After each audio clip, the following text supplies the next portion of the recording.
YouTube fans, here again. And I figure why not this one? It inspired me after talking about Star Trek, The Search for Snot. Okay, Search for Spot. Classic film by John Carpenter, that being Starman. I've always loved Starman. I think it's a very well told story. It's a love story. It's sci-fi. It's a dudder with two very good actors, one being Jeff Bridges and the other being Nancy Iron. Now, I actually like this one. I think at the time, in 1984, John Carpenter decided to go for something different. After 1982, he only did one sci-fi film, that being The Thing. Even though now The Thing is a total classic, I love it for its practical effects, I love it for a lot of things. At the time, I had mixed reviews. John Carpenter thought his Dodo on the floor because the one with it most high up in ratings, when it comes to star ratings, was E.T. E.T. E.T. E.T. E.T. Phone Home. So John Carpenter was peed about it, and believe it or not, the thing wasn't that successful. It's only over the years now, it is, and so on.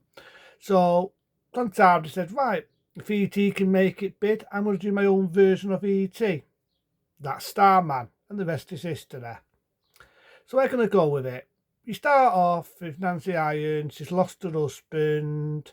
She's looking at old footage of her husband, you know, the old cameras and film and everything. She's teething. And they sent this satellite dish down. And if you remember, it has the song, I Can't Get No Satisfaction. Do you know what that song is? Think of the Rolling Stones. I can't get no satisfaction. Look, do the rest. So they sent this satellite to look for life. Long behold, there's life. This space thing fires a toss. Nancy Allen wakes up. She finds a baby on the floor. Long behold, it changes, and it turns into Jeff Bridges. Well, looking like a dead husband. Because what it did is, you have this light, it fires a toss, gets a bit of the air of a dead husband, because he had it as a memory thing, you know, an old book, and it's got the genes of her husband. And that's usually a baby changing, a boy, then a teenager, then a man. And that's as she passes out, especially when you're talking like, I have come to the root of the Asian, something like that, I think he says. And he's learning, he's got a learning mysticism, and he's learning, he's an alien, what's basically took the form of a deceased dead husband. And at first, you think he's going to be a bad guy, he's got a gun, he's holding hostage. But that's not the case. He wants to learn, he wants to eventually get back to his own planet or he'll die. So it's like that. So these people, remember, like, they like scientists, to find out the satellite is, to find out there's life out there that shows is being Jeff Bridges.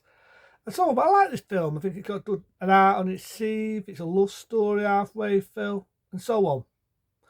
There's a bit where they're in this place, like a taffy, this dickhead deer hunter, which shoots a deer, and Jeff Bridges walks up to it, he touches it, and he brings it back to life. Brings his poor deer back to life. What definitely makes you feel sorry for Jeff Bridges, because this dickhead, he runs up to him, he smacks him one, almost into a fight. Remember that, the one who plays the dickhead.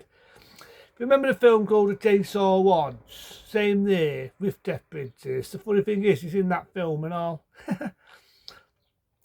So, these people are pissed. They're chasing after Jeff Bridges and Nancy Iron. They've had a shoot at them.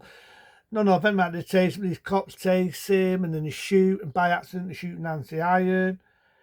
He manages to walk through fire. I love the music when he's walking through fire, and he touches a race where she's been shot, brings her back to life and saves her.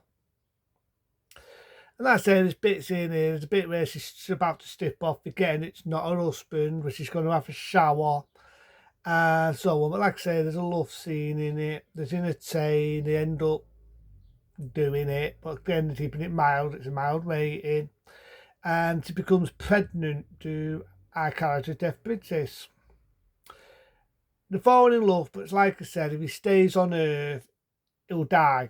And his scientists want to do experiments on him. The guy doesn't agree with it. They want to work with him. So he helps Jeff Bridges escape.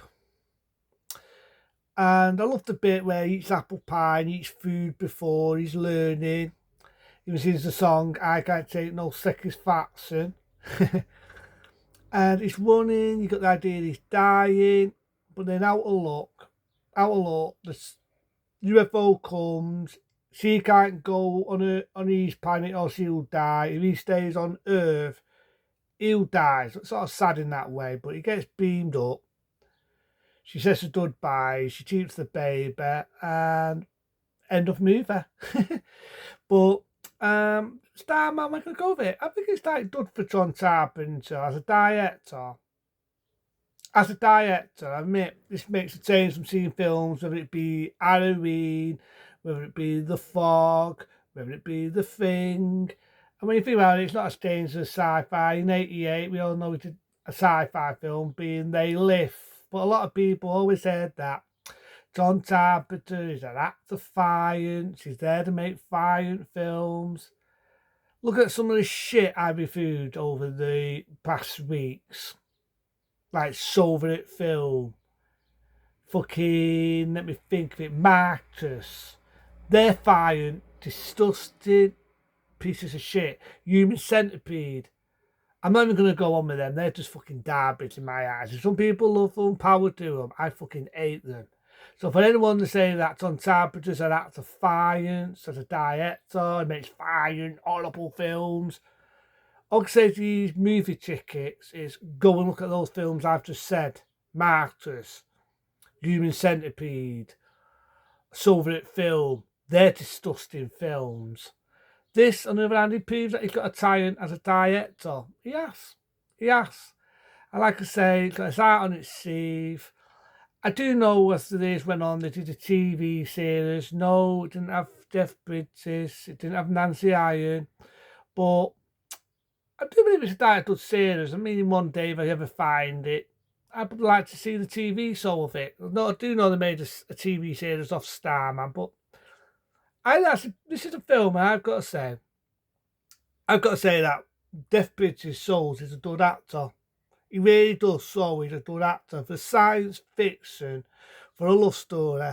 I think both of them, if it's Nancy Iron, or Maiders and so on, and Jeff Bridges definitely nail it on the park. They definitely sold the acting science in this film. Why this film didn't win an award, I don't fucking know.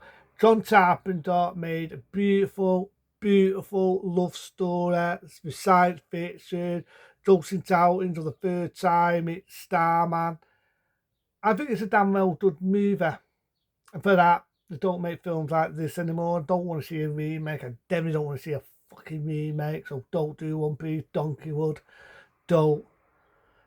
So, fuck it.